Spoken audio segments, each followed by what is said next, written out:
Good little morning, you sweet little pink grizzlies. Happy Sunday. It is a Sunday, and that means, as usual, there is a new Sunday edition of my Signal Fire. It's over at tylerknott.com. It is free to sign up for. It is my long-form essays, and I think they're beautiful, and I think they're my favorite writing I'm doing, and it can be sent to you every week.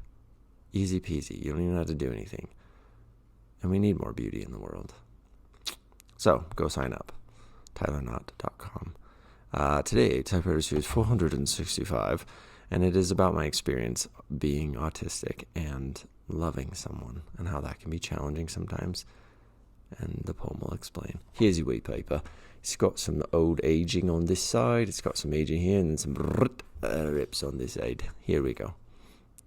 Sometimes I forget that unsaid sentences don't mean unfelt emotions, that not everyone can, or will, or wants to spill it all out like me. Sometimes I forget that crossed arms don't mean keep away, but come closer, open them, be those arms crossed tight, and hold me the same. It is sometimes hard because my brain just likes to spill it all out and explain it, and it's so infinitely curious. But not everyone is that way. I love you a lot. See you later.